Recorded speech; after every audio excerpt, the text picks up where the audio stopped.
ಪೂಜ್ಯಾಯ ರಾಘವೇಂದ್ರಾಯ ಸತ್ಯಧರ್ಮರತಾಯ ಚ ಭಜತಾಂ ಕಲ್ಪವೃಕ್ಷಾಯ ನಮತಾಂ ಕಾಮಧೇನುವೆ. ಓಂ ಶ್ರೀ ಗುರು ರಾಘವೇಂದ್ರಾಯ ನಮಃ. ಎಲ್ಲರಿಗೂ ರಾಯರ ಅನುಗ್ರಹ ಯೂಟ್ಯೂಬ್ ಚಾನಲ್ಗೆ ಸ್ವಾಗತ. ಇನ್ನು ರಾಯರ ಚಾನಲ್ನ ಯಾರ್ಯಾರು ಸಬ್ಸ್ಕ್ರೈಬ್ ಮಾಡ್ಕೊಂಡಿಲ್ವೋ ದಯವಿಟ್ಟು ಸಬ್ಸ್ಕ್ರೈಬ್ ಮಾಡಿಕೊಂಡು ಈ ವಿಡಿಯೋಗೊಂದು ಲೈಕ್ ಮಾಡಿ. ಇವತ್ತಿನ ವಿಡಿಯೋನ ಮುಂದುವರ್ಸೋಣ. ಇವತ್ತು ನಾನು ಮಾತಾಡ್ತಾ ಇರ್ತಕ್ಕಂಥ ವಿಷಯ ರಾಯರ ನಾಮಲೇಖನ.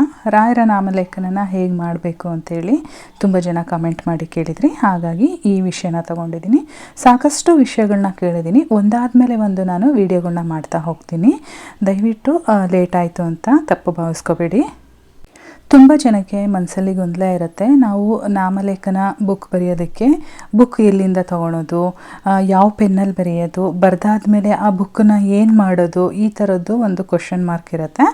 ಆ ಕ್ವಶನ್ಗಳಿಗೆಲ್ಲ ಇವತ್ತು ನಾನು ಉತ್ತರ ನೀಡ್ತಾ ಹೋಗ್ತೀನಿ. ನಿಮ್ಮ ಗೊಂದಲಗಳು ಕೂಡ ಇಲ್ಲಿಂದ ದೂರ ಆಗುತ್ತೆ ಅಂತಲೇ ಅಂದ್ಕೊಂಡಿದ್ದೀನಿ. ನೀವು ನಾಮಲೇಖನ ಬರಿತಾ ಇದ್ದೀರಾ ಅಂತ ಅಂದರೆ ಮೊದಲನೇದಾಗಿ ನೀವು ಮನಸ್ಸಲ್ಲಿ ಡಿಸೈಡ್ ಮಾಡ್ಕೊಳ್ಳಿ, ಎಷ್ಟು ಬಾರಿ ಬರೆಯೋದಕ್ಕೆ ನೀವು ಕೇಪಬಲ್ ಇದ್ದೀರಾ, ಅಂದರೆ ನಿಮಗೆ ಎಷ್ಟು ಸಾರಿ ಬರೆಯೋದಕ್ಕೆ ಆಗುತ್ತೆ, ಹಾಗೆ ಎಷ್ಟು ದಿನದೊಳಗಡೆ ನಿಮಗೆ ಬರೆದು ಮುಗಿಸ್ಬೇಕು, ಇದನ್ನೆಲ್ಲ ನೀವು ಮೊದಲು ಡಿಸೈಡ್ ಮಾಡ್ಕೊಳ್ಳಿ. ನಂತರ ಬರೆಯೋದಕ್ಕೆ ಶುರು ಮಾಡಿ. ಈಗ ಮೊದಲು ಬೇಕಾಗಿರೋದು ನಮಗೆ ಅದಕ್ಕೊಂದು ಬುಕ್ಕು. ಈಗ ತುಂಬ ಜನ ಯೂಟ್ಯೂಬಲ್ಲಾಗಿರ್ಬೋದು, ಇನ್ಸ್ಟಾದಲ್ಲಾಗಿರ್ಬೋದು ನಾಮಲೇಖನ ಬುಕ್ನ ಸೇಲ್ ಮಾಡ್ತಾ ಇರ್ತಾರೆ. ನೀವು ಅಲ್ಲೂ ಕೂಡ ತೊಗೊಳ್ಬೋದು. ಅಥವಾ ನೀವು ಬೆಂಗಳೂರಿನವರಾಗಿದ್ದರೆ ನಿಮಗೆ ಕಾಮಧೇನು ಕ್ಷೇತ್ರದಲ್ಲಿ ನಾಮಲೇಖನ ಬುಕ್ ಸಿಗುತ್ತೆ, ನೀವು ಅಲ್ಲೋಗಿ ತೊಗೋಬೋದು. ಅಥವಾ ಹೊರಗಡೆಯವರಾಗಿದ್ದರೆ ನೀವು ಬೆಂಗಳೂರಿಗೆ ಹೋದಾಗ ಕಾಮಧೇನು ಕ್ಷೇತ್ರಕ್ಕೆ ಭೇಟಿ ನೀಡಿ ಅಲ್ಲಿ ಬುಕ್ಕನ್ನು ತರ್ಬೋದು. ಅಥವಾ ನಮಗೆ ಹೋಗೋಕ್ಕೂ ಆಗ್ತಾಯಿಲ್ಲ, ಆರ್ಡರ್ ಮಾಡೋಕ್ಕೂ ಆಗ್ತಾಯಿಲ್ಲ ಅಂತ ಅಂದರೆ ನಿಮ್ಮ ಹತ್ತಿರದ ಒಂದು ಬುಕ್ ಸ್ಟೋರ್ಗೆ ಹೋಗ್ಬಿಟ್ಟು ಅಲ್ಲಿ ನೀವು ಒಂದು ನಾರ್ಮಲ್ ರೂಲ್ಡ್ ಬುಕ್ ಬರುತ್ತಲ್ವ, ಅದೇ ಥರದ ಒಂದು ಬುಕ್ಕನ್ನು ತೊಗೊಳ್ಬೋದು. ಆದರೆ ಹೊಸ ಬುಕ್ ಆಗಿರಬೇಕು, ಯಾವುದೇ ಥರದ್ದು ಬೇರೆ ಯೂಸ್ ಮಾಡಿ ಒಂದು ಅರ್ಧ ಉಳಿದಿದೆ ಇದರಲ್ಲಿ ಬರಿತೀನಿ ಆ ಥರ ಎಲ್ಲ ಮಾಡೋಕ್ಕೆ ಹೋಗಬೇಡಿ. ಹೊಸ ಬುಕ್ಕನ್ನೇ ಹಿಡಿ. ಮತ್ತು ಇದಕ್ಕೆ ಹಳದಿ ಅಥವಾ ಕೆಂಪು ಶಾಯಿನ ಬಳಸಿ. ಏಕೆ ಅಂತ ಅಂದರೆ ಹಳದಿ ಬಂದ್ಬಿಟ್ಟು ರಾಯರಿಗೆ ಇಡ್ತಕ್ಕಂಥ ಗೋಪಿಚಂದನದ ಕಲರು, ಇನ್ನೊಂದು ಕೆಂಪು ಶಾಯಿ ಬಂದ್ಬಿಟ್ಟು ನಮಗೆ ಏನೇ ಮ್ಯಾನಿಫೆಸ್ಟೇಷನ್ ನಾವು ಮಾಡೋದಾದ್ರೂ ಕೂಡ ಆದಷ್ಟು ನಾವು ಕೆಂಪು ಶಾಯಿನಲ್ಲಿ ಬರಿತೀವಿ. ಹಾಗಾಗಿ ನಾನು ಕೆಂಪು ಶಾಯಿನ ಹೇಳ್ತಾ ಇದ್ದೀನಿ. ಇವೆರಡರೊಳಗೆ ಯಾವುದಾದ್ರೂ ಒಂದು ಇಟ್ಕೊಳ್ಳಿ. ಯಾವುದೂ ಸಿಗಲಿಲ್ಲ ಅಂತ ಅಂದರೆ ನಾರ್ಮಲ್ ಬ್ಲೂ ಯೂಸ್ ಮಾಡ್ತೀರಲ್ಲ ಅದಾದ್ರೂ ನಡೆಯುತ್ತೆ. ನಂತರ ನೀವು ಬರೆಯೋದಕ್ಕೆ ಗುರುವಾರನೇ ಶುರು ಮಾಡಿ. ಯಾವ ಗುರುವಾರ ಶುರು ಮಾಡ್ತೀರಾ ಅಂತ ಹೇಳ್ಬಿಟ್ಟು ನೋಡ್ಕೊಳ್ಳಿ. ನಿಮ್ಮ ಅನುಕೂಲ ಮತ್ತು ನಿಮಗೆ ಯಾವುದೂ ಮಧ್ಯದಲ್ಲಿ ತಡೆಗಳು ಬರದೇ ಇರೋ ರೀತಿ ನೀವು ಪ್ಲ್ಯಾನನ್ನು ಮಾಡ್ಕೊಳ್ಳಿ. ಈಗ ನಾಳೆ ಗುರುವಾರ ನೀವು ಶುರು ಮಾಡ್ತಾ ಇದ್ದೀರಾ ಅಂತ ಅಂದರೆ ಹಿಂದಿನ ದಿನ ಬುಧವಾರ ರಾಯರ ಮಠಕ್ಕೆ ಹೋಗ್ಬಿಟ್ಟು ಅಲ್ಲಿ ನಾನು ಈ ರೀತಿ ನಾಮಲೇಖನನ ಶುರು ಮಾಡ್ತಾ ಇದ್ದೀನಿ, ಈ ಬುಕ್ಕು ಮತ್ತು ಪೆನ್ನಿಗೆ ನನಗೆ ರಾಯರ ಮುಂದೆ ಇಟ್ಟು ಪೂಜೆ ಮಾಡಿಕೊಡಿ ಅಂತ ಹೇಳಿದ್ರೆ ಅವರು ಪೂಜೆ ಮಾಡಿಕೊಡ್ತಾರೆ.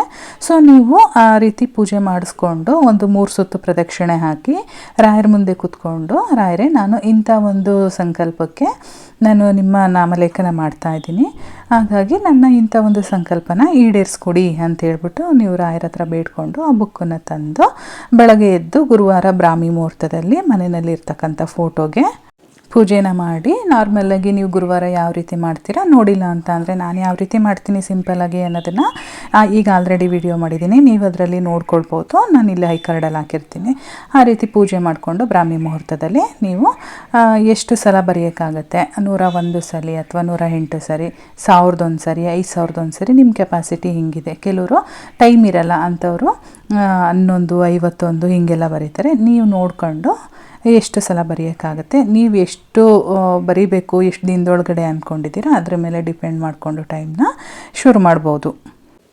ರಾಯರ ಮಠ ಹತ್ರದಲ್ಲಿಲ್ಲ, ನಮಗೆ ಹಿಂದಿನ ದಿನ ಹೋಗಿ ಪೂಜೆ ಮಾಡಿಸ್ಕೊಬರೋಕ್ಕಾಗಲ್ಲ ಅಂತ ಅನ್ನೋರು ಗುರುವಾರ ಬೆಳಗ್ಗೆ ಎದ್ದು ಮನೆಯೆಲ್ಲ ಶುದ್ಧಿ ಮಾಡಿಕೊಂಡು ಬ್ರಾಹ್ಮಿ ಮುಹೂರ್ತದಲ್ಲಿ ಏನು ನೀವು ಪೂಜೆನ ಮಾಡ್ತೀರಾ, ಪೂಜೆ ಎಲ್ಲ ಮುಗಿಸ್ಕೊಂಡು ಆ ಬುಕ್ಕು ಮತ್ತು ಪೆನ್ನನ್ನು ರಾಯರ ಫೋಟೋ ಮುಂದೆ ಇಟ್ಬಿಟ್ಟು ಪೂಜೆ ಮಾಡಿ ಸಂಕಲ್ಪನ ಮಾಡ್ಕೊಳ್ಳಿ. ನಾನು ಇಂಥ ಒಂದು ಸಂಕಲ್ಪಕ್ಕೆ ನಿಮ್ಮ ನಾಮಲೇಖನ ಬರೀತಾ ಇದ್ದೀನಿ, ದಯವಿಟ್ಟು ನನ್ನ ಸಂಕಲ್ಪನ ಈಡೇರಿಸ್ಕೊಡಿ, ನನ್ನ ಕಷ್ಟನ ಪರಿಹಾರ ಮಾಡಿ ಅಂತ ರಾಯರ ಹತ್ರ ಕೇಳಿಕೊಂಡು ನೀವು ಕೂಡ ಅದೇ ರೀತಿ ರಾಯರ ಬಲಭಾಗದಲ್ಲಿ ಕೂತ್ಕೊಂಡು ಶುರು ಮಾಡಿ. ಈಗ ನೆಕ್ಸ್ಟು ನೀವು ಬರೆದಿದ್ದಾದಮೇಲೆ ನೀವು ಎಷ್ಟು ಬಾರಿ ಅಂದ್ಕೊಂಡಿರ್ತೀರ, 1,00,000 ಬಾರಿನ ಅಥವಾ 5,00,000 ಬಾರಿನ, ಈ ರೀತಿ ನೀವೇನೋ ಒಂದು ಮನಸ್ಸಲ್ಲಿ ಇಷ್ಟು ಬಾರಿ ಬರಿತೀನಿ ಅಂತ ಅಂದ್ಕೊಂಡಿರ್ತೀರ ಅಲ್ವಾ. ನೀವು ಬರಿಬೇಕಾದ್ರೆ ರಾಯರ ಜಪನೆ ಮಾಡ್ತಾ ಇರಬೇಕು. ಮನಸ್ಸಲ್ಲಿ ರಾಯರ ಪಿಕ್ಚರೇ ಇರಬೇಕು ಅಂದರೆ ರಾಯರ ಫೋಟೋ ಮಾತ್ರ ನಿಮ್ಮ ಮನಸ್ಸಲ್ಲಿರಬೇಕು, ಬೇರೆ ಏನು ಯೋಚನೆ ಮಾಡಬಾರ್ದು. ಮತ್ತು ಶ್ರೀ ಗುರು ರಾಘವೇಂದ್ರ ಅಥವಾ ಶ್ರೀ ರಾಘವೇಂದ್ರ ಅಂತೇಳಿ ಬರೀರಿ. ಶ್ರೀ ರಾಘವೇಂದ್ರಾಯ ನಮಃ ಅಂತ ಬೇಡ, ಶ್ರೀ ರಾಘವೇಂದ್ರ ಅವ್ರ ನಾಮಲೇಖನ ಮಾಡ್ತಿರೋದ್ರಿಂದ ಅವ್ರ ಹೆಸರು ಮಾತ್ರ ಬರೀರಿ. ನೀವು ಅಂದ್ಕೊಂಡಿದ್ದು ಈಗ ಎಷ್ಟು ಬಾರಿ ಅಂದ್ಕೊಂಡಿರ್ತೀರ ಅಷ್ಟು ಬಾರಿ ಬರೆದಾದ್ಮೇಲೆ ಇನ್ನು ನೆಕ್ಸ್ಟ್ ಬರೋ ಕ್ವಶನ್ನು ಈ ಬುಕ್ಕನ್ನು ಏನು ಮಾಡೋದು ಅಂತೇಳಿ. ಇವಾಗ ನಾನು ಮೊದಲೇ ಹೇಳಿದ್ದೆ, ನೀವು ಬುಕ್ಕನ್ನು ಬೇಕಾದರೆ ಕಾಮಧೇನು ಕ್ಷೇತ್ರದಿಂದ ತರ್ಬೋದು ಅಂತೇಳಿ. ಅದೇ ರೀತಿ ನೀವು ಬರೆದಾದ್ಮೇಲೆ ಆ ಬುಕ್ಕನ್ನು ಅಲ್ಲಿಗೆ ರಿಟರ್ನ್ ಕೂಡ ಮಾಡ್ಬೋದು. ಇಲ್ಲ ಅಂತ ಅಂದರೆ ನಿಮಗೆ ಅಲ್ಲಿಗೆ ರಿಟರ್ನ್ ಮಾಡೋಕ್ಕಾಗಲ್ಲ ಅಂತ ಅಂದರೆ ನೀವು ಆ ಬುಕ್ಕನ್ನು ಜೋಪಾನವಾಗಿ ದೇವ್ರ ಮನೇಲಿಟ್ಟು ನೀವು ನಿಮ್ಮ ಸೇಫ್ಟಿಯಲ್ಲಿ ನೀವು ಅದನ್ನು ಇಟ್ಕೊಳ್ಬೋದು. ಅಥವಾ ಒಂದು ಬ್ಯಾಗಿಗೆ ಹಾಕ್ಬಿಟ್ಟು ಒಟ್ಟು ಕೆಳಗಡೆ ಎಲ್ಲೂ ಇಡಕ್ಕೆ ಹೋಗ್ಬೇಡಿ, ನೀಟಾಗಿ ಸೇಫಾಗಿ ಕಾಪಾಡ್ಕೊಳ್ಳಿ.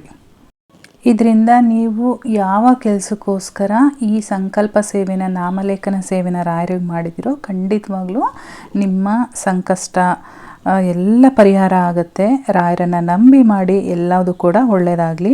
ಇನ್ನೂ ಹೆಚ್ಚಾಗಿ ವಿಡಿಯೋಗಳು ಬರ್ತಾ ಇರುತ್ತೆ. ನಿಮ್ಮ ಏನು ಕ್ವಶನ್ ಇದೆ ಆ ಕ್ವಶನ್ಗೆ ನಾನು ವಿಡಿಯೋ ಮುಖಾಂತರ ಆನ್ಸರ್ ಮಾಡ್ತಾ ಇರ್ತೀನಿ.